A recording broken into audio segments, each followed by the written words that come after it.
पतितानां कृपासिन्धुभ्यः च पतितानां पावनेभ्यो वैष्णवेभ्यो नमो नमः। श्री कृष्ण चैतन्य प्रभु नित्यानंद, श्री अद्वैत गदाधर शिवसदि गौर भक्तवृंद। हरे कृष्णा कृष्णा कृष्णा हरे हरे, हरे राम राम राम हरे हरे। गौरंग बलिते हवे पुलक शरीरा, हरि हरि बलिते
निताई की जय। श्री नरोत्तम दास ठाकुर की जय। गौर प्रेमानंदे हरि हरि बोल।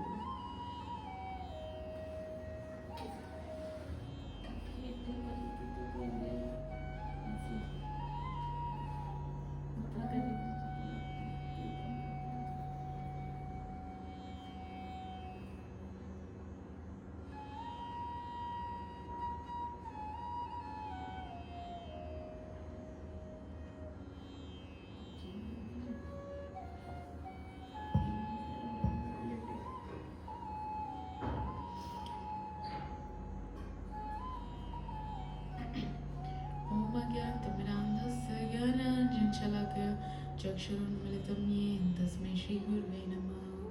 वाञ्छाकल्पतरुभ्यश्च कृपासिन्धुभ्येव च पतितानां पावनेभ्यो वैष्णवेभ्यो नमो नमः।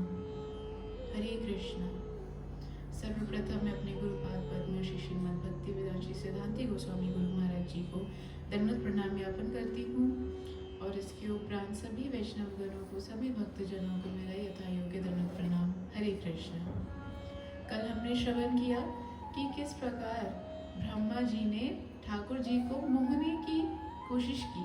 उन्होंने उनका टेस्ट लेने की कोशिश की, परंतु स्वयं ही विमोहित हो गए। जब शुकदेव गोस्वामी जी ने परीक्षित महाराज जी को अघासुर वध का कथा का श्रवण कराया था, तो तब शुकदेव गोस्वामी जी ने कहा कि जब 5 साल के थे, जब 5 साल के कृष्ण थे और सभी सखाजन थे, तब अघासुर का वध किया था। परंतु ब्रज में उसका गान, उसके बारे में जानकारी जब कृष्ण और सखा 6 साल के हो गए तब उन लोगों को पता चला। तो यही परीक्षित महाराज जी उनसे प्रश्न करते हैं कि हे प्रभु, ऐसा क्यों कि जब भी कृष्ण किसी असुर का वध करते, वत्सासुर का वध किया, बकासुर का वध किया, तो ये ग्वाल बाल साथ ही साथ आकर के बता देते थे। ये तो रास्ते में ही उसका कीर्तन बना लेते थे और साथ ही साथ पूरे गांव में सबको बता देते थे कि आज ऐसे हुआ, आज ऐसे हुआ, कृष्ण ने ये किया, कृष्ण ने ये किया। परंतु अब ऐसा क्या हुआ जो पूरे 1 वर्ष बाद इसका गान हुआ ब्रज में। तो शुकदेव गोस्वामी कहते हैं, परीक्षित महाराज आप बहुत भाग्यशाली हैं, आप बहुत भाग्यशाली हैं। क्यों? क्योंकि कृष्ण के विषय में अगर कोई प्रश्न करता है, अगर कोई क्यूरियस होता है, अगर कोई भगवान के विषय में जानना चाहता है, तो वो अपने आप ही भाग्यशाली हो जाता है। वो भाग्यशाली ही है, इसलिए वो जानना चाहता है, नहीं तो हर कोई नहीं जानना चाहता, केवल एक भाग्यशाली व्यक्ति। तो उसके उत्तर में शुकदेव गोस्वामी वो पूरी ब्रह्म मोहन लीला का विस्तरण करते हैं कि कैसे ब्रह्मा जी ने भगवान का टेस्ट लेने के लिए उनके ग्वाल बालों को, उनके बछड़ों को चुरा लिया, कृष्ण से चुरा लिया। और चुराने के बाद जो ही पलट करके देखा तो देखा कि कृष्ण ने अपने आप का इतना विस्तार कर रखा है, इतना विस्तार कर रखा है कि हर एक ग्वाल, हर एक बछड़ा वो कृष्ण ही है। और उसके बाद उनको उन सब ग्वाल बालों में, सभी बछड़ों में विष्णु के दर्शन हुए। लाखों लाखों विष्णु के दर्शन हो रहे हैं, लाखों। सबके हाथ में गदा, चक्र, पद्म और शंख, ये पूरा समूह उन्हें दिखाई दे रहा है। और बीच में वहां कृष्ण हाथ में वो दही और चावल का डेला लिए बैठे हुए हैं, ये दर्शन हो रहे हैं। जो ही ब्रह्मा जी ने इसके दर्शन किए, ब्रह्मा जी अपने, उनका वाहन है स्वैन, उस पर से उतरे, एकदम से उतरे और सीधा प्रभु के चरणों में प्रणाम किए, दंडवत प्रणाम किए, सीधा कृष्ण के चरणों में गए। और अब उनके अश्रु निकल रहे हैं। वो कह रहे हैं, मुझसे जरूर ही कोई अपराध हो गया है, मैंने ये क्या कर दिया, मैंने अपने प्रभु को मोहना चाहा। अरे जिन्होंने मुझको जन्म दिया, जिनके अंश के अंश से मेरा जन्म हुआ है, मैंने उनको विमोना चाहा, मोहना चाहा। ये क्या कर दिया, मैंने अपराध कर दिया। मैंने उनके ग्वाल सखाओं को, उनके बछड़ों को उनसे विमुख कर दिया, उनसे चुरा लिया, मैंने अपराध किया। और ऐसे रोते रोते रोते रोते वहीं कृष्ण के चरणों से, अपने चरणों में, अपने अश्रुओं से कृष्ण के चरणों का अभिषेक कर दिया, जिससे कि ब्रह्म कुंड बना। अब ब्रह्मा जी जो हैं कृष्ण की स्तुति करना शुरू करते हैं, कृष्ण की स्तुति करना शुरू करते हैं। सोच रहे हैं कि मैंने अपराध तो किया है, क्षमा भी मुझे मांगनी होगी। और इस प्रकार स्तुति करते हैं, कह रहे हैं कि भगवान, कोई भी ऋषि मुनि जो तप करते हैं वो आपको जान ही नहीं सकते, जान ही नहीं सकते। मैं ब्रह्मा हूँ, मैंने तो सृष्टि की, जब मैं ही विमोहित हो गया तो अन्य जीवों की तो बात ही क्या। कोई आपको जान ही नहीं सकता, कोई जान नहीं सकता। इस प्रकार कहने लगे। और फिर सबसे पहले उनके रूप का वर्णन करने लगे कि कैसा ठाकुर जी का रूप है। कह रहे हैं ब्रह्मा जी कौन है? ब्रह्मा जी हैं विधि, उनका एक नाम है विधि। कहते हैं ना हम, ये तो विधि का विधान है कि ऐसा तो होना ही है। तो वो विधि कौन है? वो है ब्रह्मा जी, जो हमारे पिता हैं, परम पिता है हमारे ब्रह्मा जी। उन्हीं से ही तो पूरी सृष्टि उत्पन्न हुई, फिर हम लोग उत्पन्न हुए आगे। तो ब्रह्मा जी कह रहे हैं, ये कोई नॉर्मल व्यक्ति नहीं कह रहा, वो इन बातों को बतला रहे हैं आगे कि कृष्ण कौन है और कैसे उनकी प्राप्ति की जा सकती है। तो सबसे पहले वो कृष्ण के रूप का बखान कर रहे हैं, उसका वर्णन कर रहे हैं। कह रहे हैं कि कृष्ण भगवान कैसे हैं? एकदम श्याम वर्ण के, इतने सुंदर हैं, श्याम वर्ण के। जो आकाश में मेघ होते हैं, जिनमें नई नई वर्षा होने वाली होती है, तब जब हल्का हल्का सा सीन बनता है ना, वो वाला श्याम वर्ण, वैसा वर्ण है कृष्ण का, जिस पर उन्होंने पीतांबर धारण किया हुआ है। और वो इतना चमक रहा है, इतने चमकीले हैं भगवान के वस्त्र। कानों में उन्होंने गुंजा का फूल लगाया हुआ है, गले में इतनी सुंदर माला धारण की हुई है, हाथ में उन्होंने वंशी ले रखी है, अपने कमर के यहाँ पे बिगुल को बांध रखा है, और हाथ में वो जो खा रहे हैं दही और चावल का, वो डेला ले रखा है। इतना सुंदर भगवान का दर्शन है, इतना सुंदर भगवान का रूप है। उन्होंने अपने सर पे मोर पंख को धारण कर रखा है, ऐसा भगवान के रूप का वर्णन किया। और फिर ब्रह्मा जी सोच रहे हैं कि ऐसा होता है ना कभी कभी कि कोई लोग हमको सरकास्टिकली कुछ बोलते हैं, तो ब्रह्मा जी मन ही मन विचार कर रहे हैं कि प्रभु कहीं गलती से ऐसे ना बोल दे, कि सरकास्टिकली ना बोलना शुरू कर दे प्रभु कि अरे ब्रह्मा जी, आप तो सृष्टि करता है, मैं तो छोटा सा ग्वाल बाल हूँ, आप तो वेदों का कितना ज्ञान रखते हैं, मैंने तो आज तक कख नहीं पढ़ा, आप तो आदि पुरुष है, सारी सृष्टि आपने ही की, मेरा तो अभी जन्म हुआ है, मैं तो छोटा सा बच्चा हूँ, मुझे क्या ज्ञान, मुझे तो कुछ भी नहीं पता। ब्रह्मा जी को भय लग रहा है कि कहीं प्रभु इस प्रकार से ना बोलना शुरू करते, मतलब सार्कास्टिकली ऐसे टॉन्ट देने ना शुरू कर दें। लज्जित हो रहे हैं ब्रह्मा जी और छूटते ही कह रहे हैं कि इससे पहले भगवान कुछ बोले, मैं ही उनकी स्तुति करनी शुरू कर देता हूँ। और फिर ब्रह्मा जी कह रहे हैं कि प्रभु आपकी शक्ति असीमित है, असीमित है, आपको कोई जान नहीं सकता, कोई जान नहीं सकता। एक बार को अगर कोई बर्फ में कितने कण हैं वो भी गिन ले, सूर्य की रोशनी में कितने कण हैं वो भी गिन ले, इस मिट्टी में कितने कण हैं वो भी गिन ले, परंतु तब भी आप में कितने गुण हैं कोई नहीं गिन सकता। आपके गुण कितने हैं कोई नहीं गिन सकता, आपको कोई जान ही नहीं सकता। एक श्लोक आया, कह रहे हैं ज्ञानी प्रयासम उत्पस्य नमन्ते जीवन्ति सन्मुखरितं भवति वर्तम स्थाने स्थित श्रुति गतं तनु मनुभिः ये प्रयोषित जितो अपि अस्ति त्रिलोक्यम। कह रहे हैं कि भगवान को कोई नहीं जान सकता, पर कौन उनको समझ सकता है। भगवान ब्रह्मा जी स्वयं कह रहे हैं कि भगवान आपको कोई नहीं समझ सकता, परंतु फिर कह रहे हैं कि कौन लोग आपको समझ सकते हैं। केवल ये लोग समझ सकते हैं जिन्होंने ज्ञान मार्ग जो है वो छोड़ दिया। ज्ञान के बल से हे प्रभु आपको समझा नहीं जा सकता, नहीं समझा जा सकता। केवल वो मनुष्य समझ सकता है जिसने वो ज्ञान का मार्ग वो छोड़ दिया हो और सरेंडर कर दिया हो कि मेरे अंदर नहीं है वो बुद्धि, सरेंडर कर दिया। वो व्यक्ति भगवान को समझ सकता है।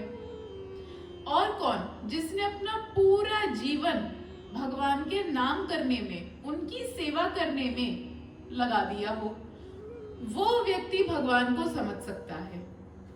जो व्यक्ति भगवान के चरणों में प्रणाम करता हो, उनको उनके आगे अपने शीश को झुकाता हो, सरेंडर करता हो, वो व्यक्ति भगवान को समझ सकता है। स्थाने स्थित श्रुतिगतम, कि इसमें ना कभी कभी लोगों को ये लगता है कि भक्ति करना मतलब कि सब कुछ छोड़ देना, कि सब कुछ छोड़ दिया, चल दिए भाई माला लेकर के, सब कुछ छोड़ करके अकेले जा करके भजन करेंगे। परंतु हमारे आचार्यगण कहते हैं कि भक्ति का अर्थ सब कुछ छोड़ देना नहीं होता। भक्ति का अर्थ होता है भगवान को अपने जीवन में जोड़ लेना। सब कुछ छोड़ना नहीं, भगवान को जोड़ लेना अपने जीवन में। जहां हो, जिस अवस्था में हो, गृहस्थ हो या ब्रह्मचारी हो, घर में रहते हो या मंदिर में रहते हो, कहीं पे भी रहते हो, काम करते हो या पढ़ते हो, भगवान के नामों का उच्चारण करते रहो, भगवान का नाम लेते रहो। जो ऐसा व्यक्ति करता है वो भगवान को समझ सकता है, वो ही समझ सकता है। कहने का अर्थ क्या कि भगवान ज्ञान से, तप से, बल से नहीं जीते जा सकते, नहीं पाए जा सकते। भगवान केवल और केवल भक्ति द्वारा ही समझे जा सकते हैं, केवल भक्ति द्वारा ही पाए जा सकते हैं। अगर भगवान को जानना है, अगर उनको समझना है, तो ब्रह्मा जी ये श्लोक बता रहे हैं कि किसी को भगवान को जानना है तो ये श्लोक सुनो और उसका पालन करो। ब्रह्मा जी बता रहे हैं, कह रहे हैं तत्ते अनुकंपाम सुसमीक्ष्यमानो भुञ्जानेवात्मकृतं विपाकम हृद्वाक् वपुर्भि विदधं नमस्ते जीवेत यो भक्ति सदाय भाग। कह रहे हैं कि तत्ते अनुकंपाम सुसमीक्ष्यमानो, भगवान की कृपा मुझ पर होगी। भगवान को केवल उनकी कृपा से ही पाया जा सकता है और भगवान मुझ पे कृपा करेंगे, करेंगे ऐसा उत्सुकता होनी चाहिए हृदय में, ऐसी भावना होनी चाहिए कि भगवान मेरे पर कृपा करेंगे। और क्या कह रहे हैं कि तत्ते अनुकंपम सुसमीक्ष्यमानो भुञ्जान एवात्मकृतं विपाकम, कि अगर ऐसा मानते हुए हृदय में ये भावना रखनी है कि भगवान मेरे ऊपर कृपा करेंगे, और अगर अपने जीवन में कोई भी ऊंचे नीचे कोई भी इस टाइप के सिचुएशंस आते हैं तो उसको अपने ही कर्म का फल जान करके रहें कि अगर हमारे साथ कुछ भी हो रहा है तो वो हमारे कर्म का ही फल हम भोग रहे हैं। जो भी हो रहा है भगवान की कृपा से ही हो रहा है। और हृदय में हृद वाग वपु भी दिन नमस्ते, कि भगवान की सेवा करें, हृदय से, वाक से और वपु से। हृदय से भी भगवान की सेवा, वाणी से भगवान की सेवा और वपु यानी कि शरीर से भी भगवान की सेवा। जो व्यक्ति इस प्रकार अपना जीवन यापन करते हैं उन पे अवश्य अवश्य ही भगवान की कृपा होती है और भगवान की प्राप्ति होती है। ऐसे जन भगवान को प्राप्त कर सकते हैं, भगवान को समझ सकते हैं सेवा भावना से, भक्ति भावना से, और कोई उपाय नहीं है। फिर ब्रह्मा जी कृष्ण को कह रहे हैं कि आप तो नारायण के भी स्रोत हैं। नारायण के, हम लोग ना ज्यादातर पे ये समझते हैं कि नारायण है मेन और फिर उनसे आगे भगवान के अवतार हो रहे हैं। ऐसा नहीं है। कृष्ण मेन है, कृष्ण मूल है, फिर आगे उनसे एक्सपेंशंस होते हैं, फिर एक्सपेंशंस होते हैं।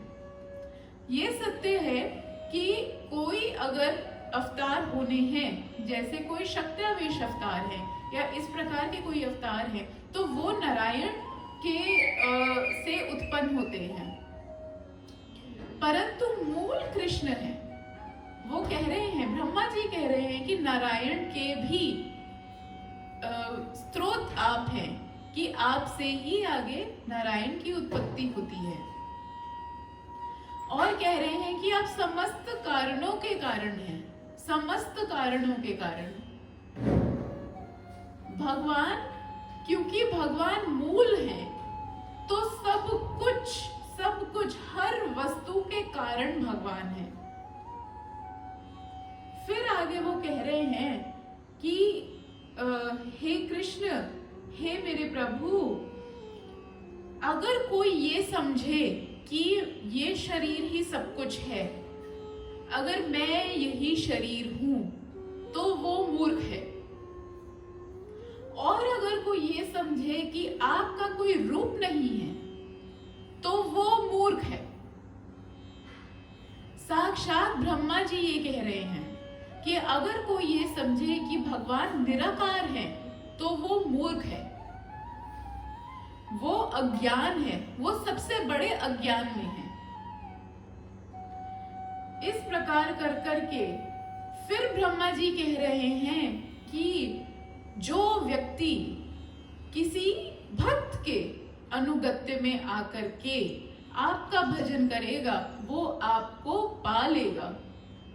किसी गुरु के अनुगत्य में आके, शुद्ध वैष्णवों के अनुगत्य में आकर के जो आपका भजन करेगा, वो आपको पा लेगा। इसमें ना भक्तजन एक लाइन बोलते हैं बड़ी अच्छी सी, कि कहते हैं कि जो कृष्ण की भक्ति में लगा रहेगा तो वो बनेगा कृष्ण भक्त, नहीं तो वो ऑटोमेटिकली बन जाएगा माया भक्त, माया दास। दो ऑप्शंस होते हैं जीव के पास, या तो वो बने कृष्ण दास या फिर वो बने माया दास। इन दो ऑप्शंस के अलावा कोई और ऑप्शन तीसरा है ही नहीं, है ही नहीं। जो वैष्णव के अनुगत्य में आकर के भगवान कृष्ण का भजन करते हैं, वो बनते हैं कृष्णदास, नहीं तो वो ऑटोमेटिकली बनते हैं मायादास। और फिर भक्तजन ये कहते हैं, कृष्णदास बिंदास, मायादास उदास। ये सच है, जो कृष्ण का दास बने वो बिंदास ही रहता है हमेशा, उसको कभी किसी प्रकार का भय नहीं, कभी कभी कोई चिंता नहीं, क्योंकि पूर्ण विश्वास है कि भगवान जो सब कुछ करने में समर्थ हैं, अरे जो भगवान है जिनसे सब कुछ प्रकट हुआ, कि अगर ये मेरे स्वामी हैं, ये मेरे प्रभु हैं, तो मुझे भला क्या हो सकता है। और जो माया का दास बनता है वो बेचारा हमेशा दुखी रहता है, हमेशा दुखी रहता है, हमेशा। इसमें और कोई दो राह है ही नहीं। फिर ब्रह्मा जी, अब तक ना ब्रह्मा जी कृष्ण की स्तुति किए जा रहे हैं, शास्त्रों के द्वारा किए जा रहे हैं, अलग अलग अनेक श्लोकों का उच्चारण कर रहे हैं। अब ब्रह्मा जी और कृष्ण क्या कर रहे हैं, हाँ ठीक है, हाँ ये तो हमको पता ही है। फिर ब्रह्मा जी आए इन ब्रज पे, इस ब्रज की महिमा पर आए, ब्रजवासियों की महिमा पर आए। और जैसे ही ब्रह्मा जी के मुख से निकला ब्रज, तो ये कृष्ण के कान यूं खड़े हो गए। और कृष्ण कहते हैं, हाँ अब बताओ क्या कह रहे हो, अभी तक मैंने जरा सुना नहीं, तुम बोल क्या रहे थे, अब बताओ। ब्रह्मा जी कह रहे हैं कि प्रभु, ये व्रजवासी ये कितने भाग्यशाली हैं, न जाने ये हैं कौन, जो आपके दर्शन, अगर कोई भी ऋषि मुनि, कोई भी आपका भक्त तप करता है, कड़ी से कड़ी तपस्या करता है, तो भी उसको आपके दर्शन केवल क्षण मात्र के लिए प्राप्त होते हैं, केवल क्षण मात्र के लिए। ये ब्रजवासियों ने ऐसा क्या किया है जो इन्हें निरंतर आपके दर्शन प्राप्त होते हैं, निरंतर आप इनके साथ रहते हैं, आप इनके साथ लीलाएं करते हैं, इनके साथ ऐसी लीलाएं करते हैं जिसको देख करके मैं मोहित हो गया। कैसे हैं ये व्रजवासी, कैसा है ये आपका व्रज, इसको कोई नहीं समझ सकता। फिर ब्रह्मा जी कह रहे हैं कि हे प्रभु, मेरी एक इच्छा है, एक छोटी सी इच्छा है कि आप मुझे इसी व्रज में, गोकुल में वास दें, वास प्रदान करें। ऐसा ब्रह्मा जी इच्छा कर रहे हैं, उस व्रज में वास करने की इच्छा कर रहे हैं। कौन? वो ब्रह्मा जिन्होंने ये पूरी सृष्टि की है, जिन्होंने पूरी सृष्टि की, जिनको सभी वेदों का ज्ञान है, जो भगवान के नाभि कमल से प्रकट हुए हैं, सारे वेदों का ज्ञान है, जिन्होंने कितना तप किया है, ऐसे ब्रह्मा वो कह रहे हैं कि हे प्रभु, मुझको कृपा करके अपने इस व्रज में, अपने इस धाम में, गोकुल में कृपा करके मुझको स्थान दे, मुझको वहां जन्म दे। कैसी महिमा है इस व्रज की, कैसी महिमा है। और क्यों है ऐसी महिमा? क्योंकि वहां पे ठाकुर जी के साथ प्रेम का संबंध है, प्रेम का, उन व्रजवासियों का प्रेम का संबंध है। ऐसे कहकर के ब्रह्मा जी अनेकों अनेक स्तुति किए जाएं, परंतु जब व्रज की स्तुति की तो जाकर के ठाकुर जी का हृदय प्रसन्न हुआ और ठाकुर जी ने ब्रह्मा की तरफ देखा। अब ये सीन तो चल रहा है, पर साथ ही साथ जितने सखागण है ना, वो ये सीन देख रहे हैं, वो ये सीन देख रहे हैं कि अरे ये कौन सा देवता आया है आज, इतना अद्भुत, 4 मुख वाला, और कृष्ण के आगे हाथ जोड़ करके खड़ा है। ये सारे ग्वाल बाल जो हैं, ये सीन देख रहे हैं और ऐसे एक दूसरे के ऊपर हाथ रख के खड़े हैं और कह रहे हैं कि ये क्या हो रहा है आज। और फिर एक सखा इतने में बोलो, और देखिए इसके तो 4 मुंह हैं। और फिर ऐसे ही सखाओं ने ब्रह्मा जी का क्या नाम रख दिया, चौमुआ चौमुआ चौमुआ, ऐसे उनको चौमुहा कह करके चिढ़ाने लगे ग्वाल बाल। और ब्रह्मा जी ने इतने में ही आज्ञा ली प्रभु से कि प्रभु मैं तो जाता हूँ यहाँ से हो, और वे चले गए। जब वे चले गए तो भगवान के सखा कह रहे हैं कि ये कौन तू चौमुहा पकड़ लाया आज, ये क्यों तेरे आगे हाथ जोड़ रहा था। और उस जहाँ पे लीला हुई उस जगह का, उस स्थान का नाम ही पड़ गया चौमुहा। जब व्रज जाते हैं तो ये स्थान आता है वहां पे। कृष्ण अब अपने सखाओं के साथ, पूरी टोली के साथ वापस जा रहे हैं और एज यूजुअल जो कृष्ण के सखा हैं उनको क्या याद था? उनको याद था लास्ट कि कृष्ण ने अघासुर का वध किया और हम कृष्ण के साथ बैठ करके भोजन पान कर रहे थे। वही सेम सीन अब वापस हो गया है कि कृष्ण बैठे हैं और सारे सखा उनके आसपास है। बस सखा जहां से गए थे, जहां छोड़ा था, बिल्कुल वहीं से शुरू कर दिया, वहीं से बिल्कुल सीन शुरू हो गया है। और 1 वर्ष पूरा बीत गया। 1 वर्ष में शरीर जो थोड़ा सा बढ़ता है, जो बुद्धि विकसित होती है, वो ग्वालों की, उन बालों की विकसित हुई, वो विकास उनका हुआ, परंतु उन्हें स्वयं कुछ फील नहीं हो रहा। पर समस्त ब्रजवासियों के लिए मानो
और कृष्ण प्रेमी थे, परंतु अब जो प्रेम दिखा ब्रज में वो कुछ अलग ही था। ऐसा क्यों? तो शुकदेव गोस्वामी उसके उत्तर में कहते हैं वो इसलिए कि अभी हमारी अवस्था ऐसी है कि हम खुद को ये शरीर मानते हैं। हम खुद को ये शरीर मानते हैं तो हम खुद से प्रेम करते हैं और इस शरीर से संबंधित सभी वस्तुओं से और अपने रिश्तेदारों से, अपने मित्रों से प्रेम करते हैं। इसको कहते हैं अहम ममेति, मैं और मेरा।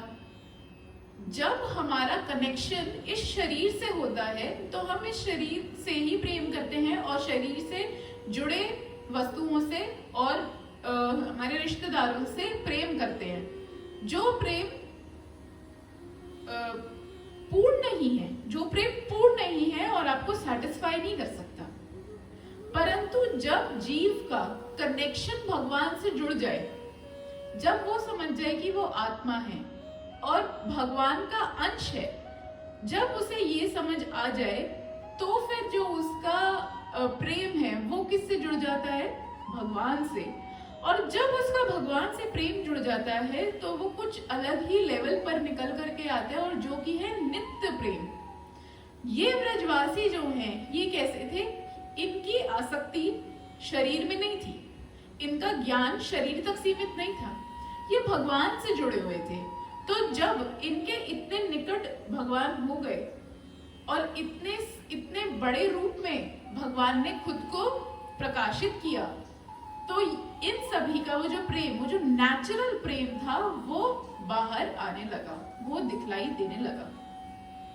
फिर परीक्षित महाराज एक और प्रश्न करते हैं कि हे प्रभु, हमारे ये जो कृष्ण हैं ये इतने अद्भुत हैं, इनकी लीलाएं इतनी अद्भुत हैं, अगर किसी को इनके चरणों की प्राप्ति करनी हो तो कैसे करे?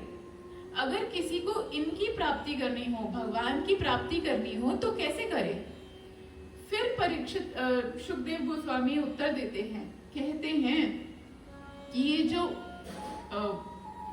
जो जगत है ये किसकी तरह है? एक बहुत बड़े समुद्र की तरह, जिसके इस छोर पे आप खड़े हो और उस छोर पे भगवान है।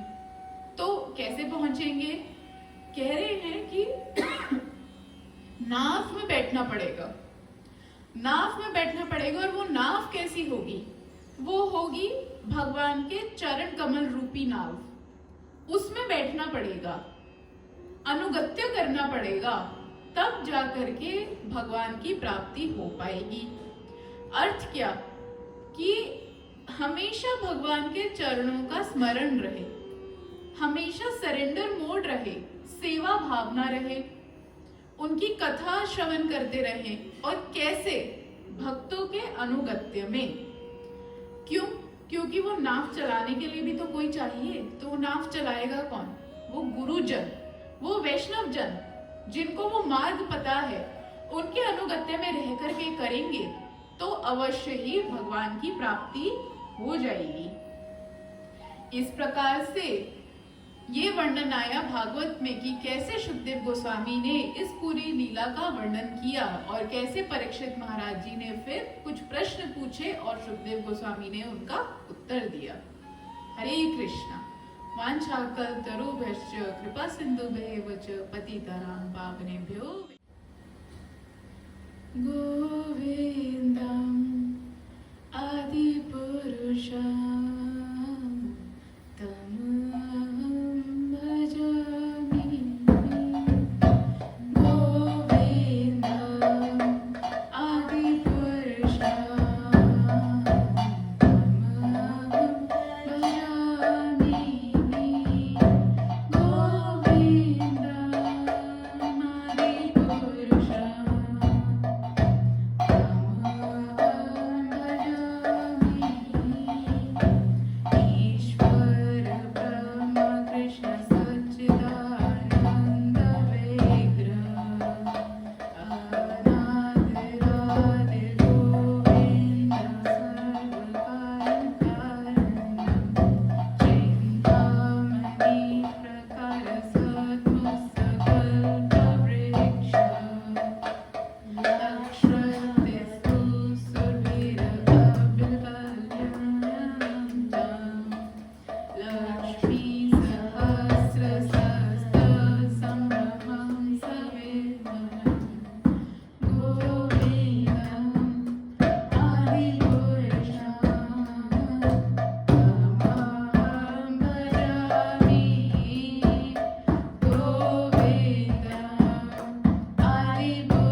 कृष्णा कृष्णा कृष्णा हरे हरे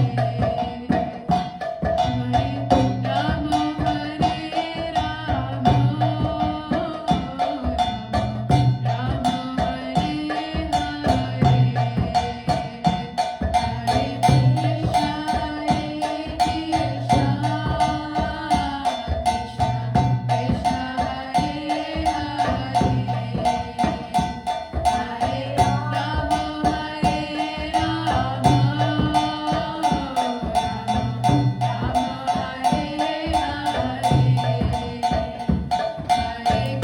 कृष्णा कृष्णा कृष्णा हरे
कार्तिक मास की जय। श्री कार्तिक मास पालन करने वाले सभी भक्त वृंद की जय।